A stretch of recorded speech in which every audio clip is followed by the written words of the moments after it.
after we have seen the pathogenesis, I like to recap it with a diagram. In a normal RBC, you have hemoglobin A, HbA. In this, what happens? In the 6th position, you have substitution of glutamic acid with valine. Okay, so here what happens is because of the substitution,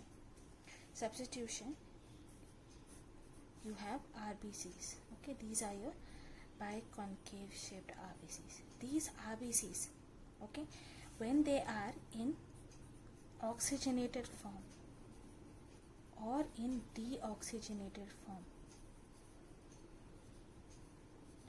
both RBCs will have a sticky patch.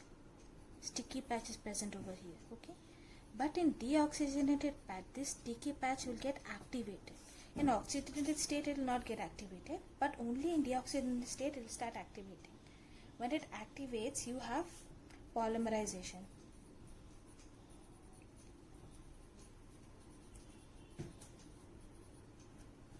When you have polymerization, you have rod-like polymers forming.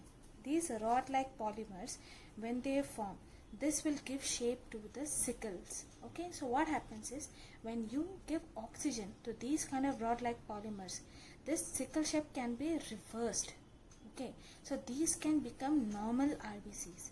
But if the deoxygenation continues, so what will happen? You'll have irreversible sickling, which will continue. Irreversible sickling will continue.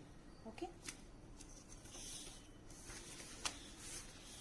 So, coming to the point of irreversible sickling. The oxygen dependent sickling process is usually reversible. However, damage to red cell membrane leads to formation of irreversible sickled red cell even after they are exposed to normal oxygen tension. So, during the process of sickling, if you give oxygen, then it is reversible. But after the RBCs, sickled RBCs are formed, if you give oxygen, nothing will help to reverse them. What are the factors that determine the rate of sickling? First is the presence of non-HbS hemoglobin.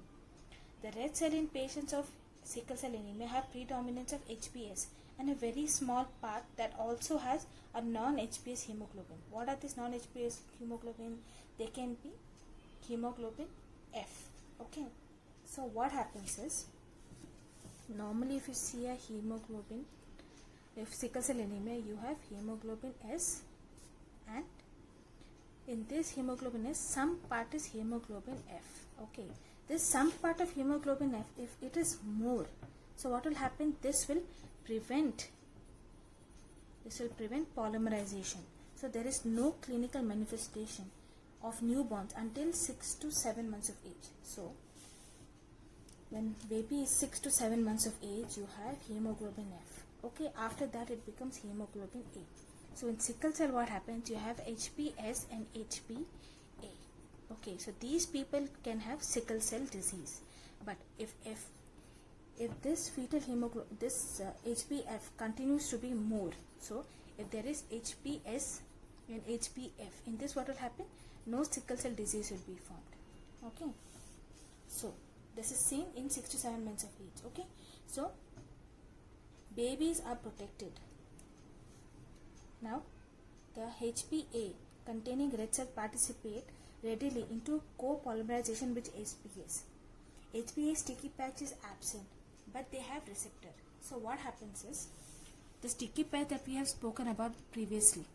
So we're coming back to that point. If you say this hemoglobin has HbS. Okay, if you see another hemoglobin that has HbA. In HbA, what happens? You have receptors for sticky patch. But in HbS, you have sticky patches. Okay, so what happens is, you need to understand that when these HbA undergo deoxygenation, okay, when they undergo deoxygenation, there will be no sickling because they only have receptor. But when these go under deoxygenation, these will sickle. So what I mean to say is, the HbA sticky patch is absent, but they have receptor for sticky patch. So these receptors will bind to sticky patch of deoxygenated HbS, but no polymerization will occur due to the absence of sticky patch. By this mechanism, HbA inhibits polymerization of HbAs. This is the reason no sickling in sickle cell carrier. Okay, in sickle cell disease it can occur, but in sickle cell carrier, so this is not seen in sickle cell carrier state. Okay, sickle cell carrier state you will not see HbA giving rise to sickle cell disease. Okay, then concentration of intracellular HbS. Okay, in sickle cell carrier the HbS concentration is 40% and HbA is 60%. So there is no sickling. So again explaining the same point. Then next is the total hemoglobin concentration, the extent of deoxygenation, acidosis and dehydration. Dehydration will increase MCHC, which will lead to sickling. Then next is increased concentration of 2,3-BPC in the blood. If you can go back to some of the images that are given in the previous slides of erythropoiesis, hematopoiesis, you can see the structure, okay, which will explain the 2,3-BPC in red cells. So if I have to explain in short, so what happens is you have a HbS. This HbS is soluble when it is oxygenated. It's insoluble in deoxygenated state. You have polymerization. In polymerization you have polymers realign. This is you have the rod formation. Okay, this rod formation will lead to RBC deformity, which will lead to sickle cell. This sickle cell depends on many other factors, but most important is oxygen, pH and dehydration of the patient. Okay. Now coming to clinical features. What are the clinical features? Clinical features are, first, number one is anemia. Anemia is mostly mild. It's mild because hemoglobin S will give up oxygen more readily than HbA to the tissue. Okay. So because of the shape, it does not have that many oxygen sites to accept it. So what happens? It gives us more oxygen. So anemia does not occur very readily. Okay. There is usually chronic hemolytic anemia that happens in extravascular hemolysis, which leads to aplastic crisis. In aplastic crisis, what happens is you have a parvo B19 virus which comes and attacks the RBCs. In this, what will happen? A lot of RBCs are destroyed. So this extravascular hemolysis will cause anemia to occur. Okay. Aplastic crisis, failure of the bone marrow to produce any red cell, should not be confused with anemia, which is a constant feature of sickle cell disease. Aplastic crisis is a temporary shutdown of red cell production. Because of the shortened red cell lifespan in patients with sickle cell, a rapid drop of hemoglobin occurs when the bone marrow is not producing RBC. That is why in aplastic crisis you can have anemia. Okay. Among patients with sickle cell disease, severe aplastic crisis is seen in 96% associated with parvovirus B19. Okay. Other causes are viral infections and medicine uses. Vascular occlusive phenomena is the most common clinical manifestation. Patients with sickle cell disease develop recurrent vaso-occlusive episodes throughout their lives due to obstruction of the capillary due to increased expression of adhesion molecules on the sickle cell, which make them sticky and promote occlusion of the blood vessels, leads to painful ischemic infarction upon deoxygenation or dehydration. So what happens is, if you remember the sticky patches, because of the sticky patches, this all the sticky patches, all this sickle cell will clump together. So if they are clumping together, what happens? They will block the blood vessels. Because of them blocking or occluding the blood vessels, you have painful ischemic infarction. This happens only in deoxygenated states. Okay. So the vaso-obstruction affecting different organs and tissues may be of two types. You can have microinfarcts or macroinfarcts. Microinfarcts are seen in the abdomen, chest, back, joints. Okay, this will lead to recurrent painful crisis. And macroinfarcts are seen in spleen. What happens is you have spleen sequestration and autosplenectomy. As lot of RBCs are getting destroyed, so the spleen is working more. Because the spleen is working so much more, after it increases in size, the spleen itself will start eating itself up. So autosplenectomy means the spleen becomes very, very small. Okay. In bone marrow, you have pains. In bones, you have aseptic necrosis or osteomyelitis. Means you have extensive pain and stunted growth. In lungs, you can have pulmonary infection. In kidney, you can have renal cortic necrosis. You can have stroke. You can have retinal damage. You can have skin ulcers. Okay. So there can be any functional anatomic damage. Depends on where these infarcts are occurring. You can also see gamma antibodies, which are seen in the spleen. They are nodules formed by organization of splenic microhemorrhages followed by hemosiderin and calcium deposits. So if you can see all these nodules, all the splenic nodules are arranged. Here you can see hemosiderin and calcium deposits also. This is your gamma antibodies.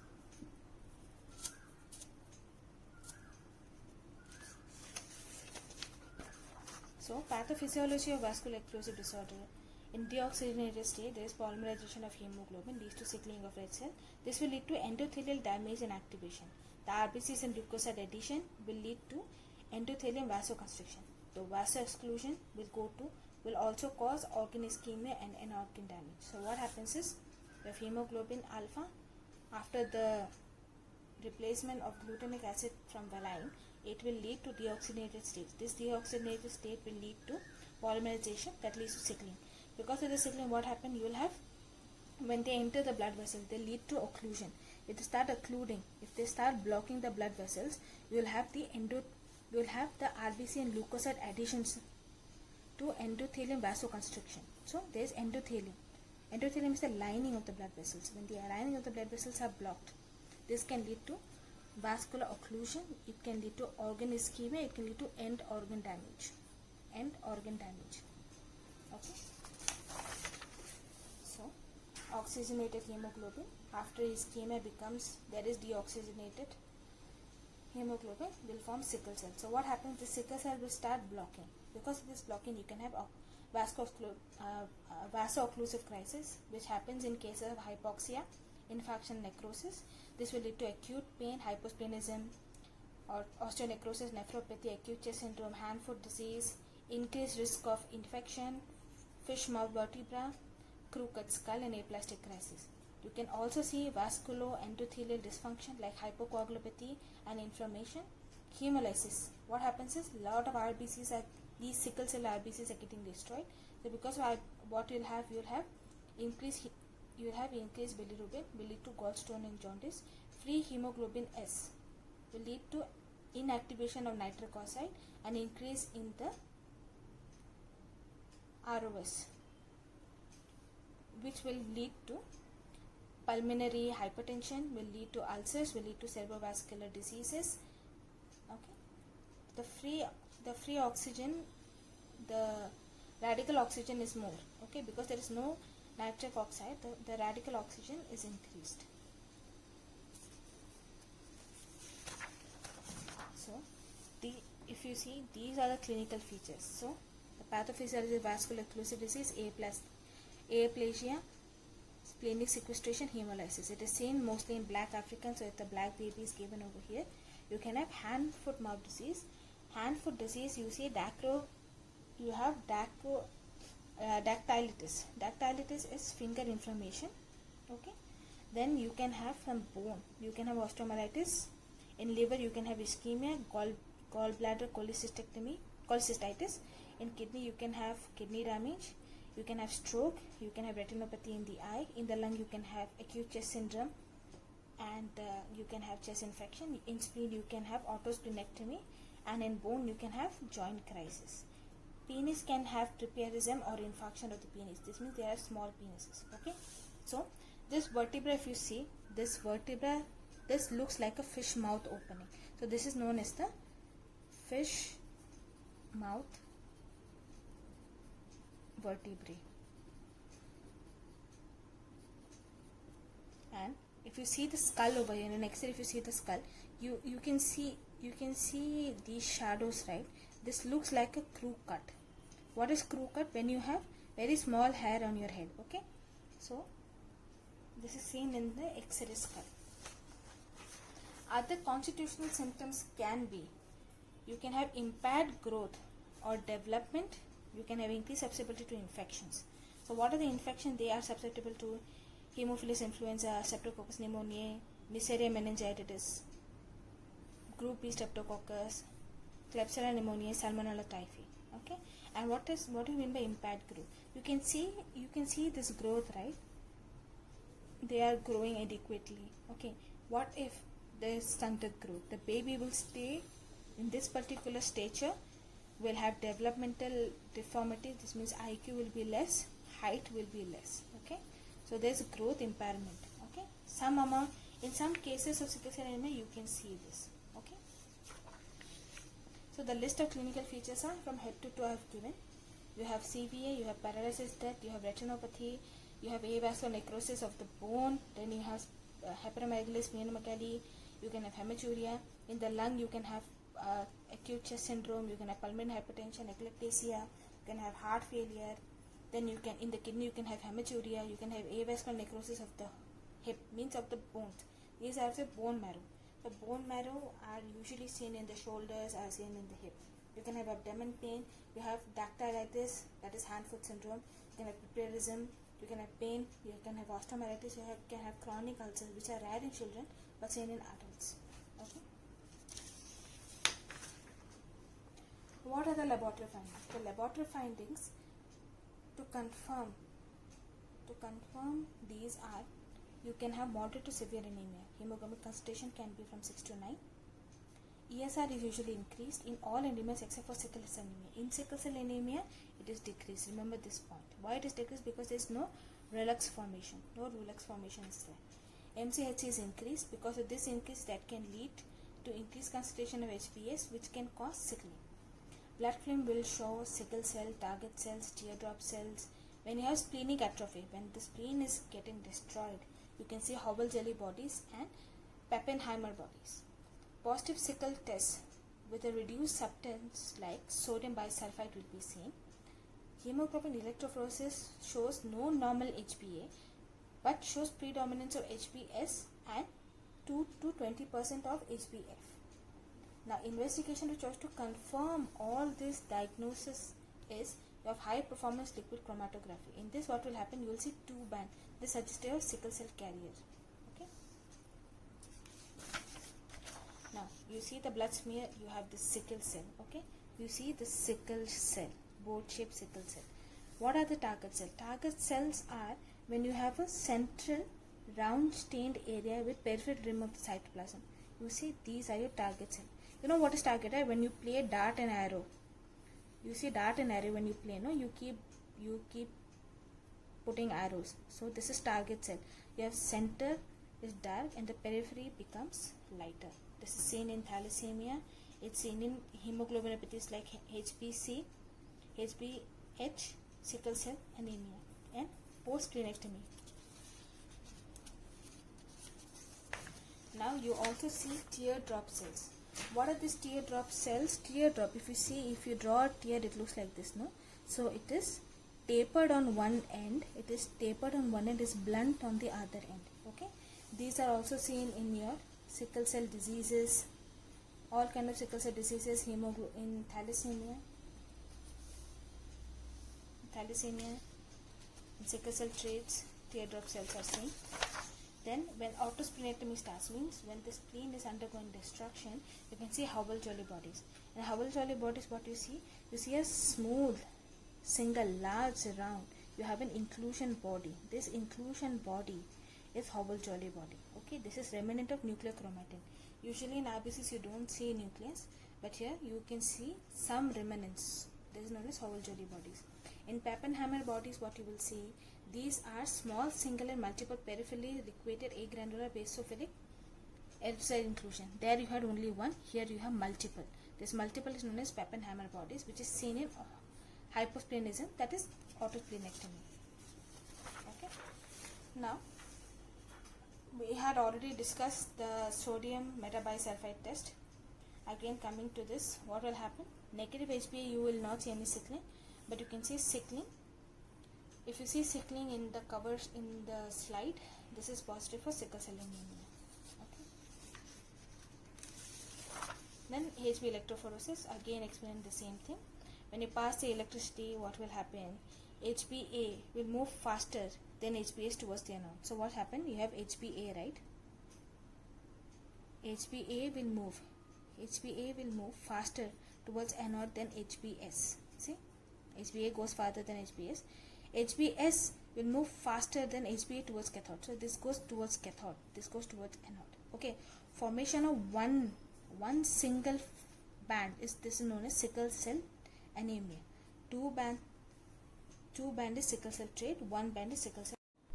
Now coming to the investigation of choice to confirm the diagnosis, we do the high performance liquid chromatography. This is similar to your gel electrophoresis. Here if you see,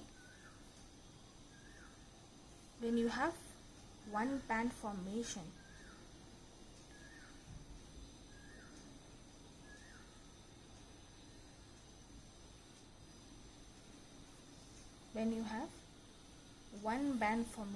this is sickle cell anemia. Okay, and when you have two band formation, this is known as sickle cell trait. Okay, sickle cell trait. So the fourth patient has sickle cell trait. The first patient was sickle cell anemia. Why we are saying one band? Because this band is corresponding to the hemoglobin present. Okay, so this is corresponding to the hemoglobin that is present. So we are not considering this band. So HbA, you have one band for sickle cell anemia and two for sickle cell trait.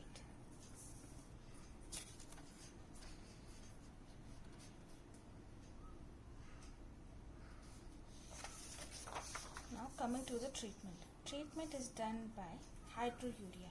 Hydrourea is the therapeutic mainstay.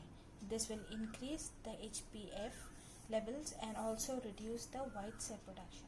Okay, so in this diagram we are reading about the current treatments and the future treatments. Current treatments are hydrourea, hydroxyurea is given. Okay, hydroxyurea is given. You can also have allogenic transplant. Okay, this is only done in cases of aplastic crisis in which the patients have to get repeated transfusion. Only in these cases we do it. Okay, mostly we do hydroxyurea. Okay, there is a spelling mistake over here. This is hydroxyurea. Okay, so future treatments you can just have a look, but this is still under clinical trials. Okay, now coming to diseases similar to sickle cell anemia. HBSC is a disease, is also hemoglobinopathy that causes symptoms similar to sickle cell disease but are less severe. In this, a lysine replaces glutamic in the 6th position of the beta chain. HbA is absent, and then the RBCs will have 50% RBS and 50% RBC. HBC. The mild anemia is seen. Mild anemia that is seen. So the hemoglobin levels are 11 gram per deciliter or higher. What are the clinical features that you can see? Clinical features you can see proliferative retinopathy, osteonecrosis, and acute chest syndrome. These are higher than sickle cell anemia. This is seen much more in HBSC than it is seen in sickle cell anemia. Okay. Now coming to double heterozygous state. What is double heterozygous state? Double heterozygous states involving combination of HBS with other hemoglobinopathies. Most common is sickle beta thalassemia, beta S beta thalassemia, that is beta S beta thal. Okay, then sickle cell S, sickle cell C disease, and sickle cell D disease. All these disorders behave have mild form of sickle cell disease. Means mild form of anemia can be there, mild form of hypoxia and other kind of chest disorders or bone pains, but milder forms can be seen. Diagnosis is made by hemoglobin electrophoresis and separating different types of hemoglobin. So you have to separate and check all these hemoglobin separately. So we have come to an end of sickle cell anemia also. If there is any doubt, please let me know. Thank you.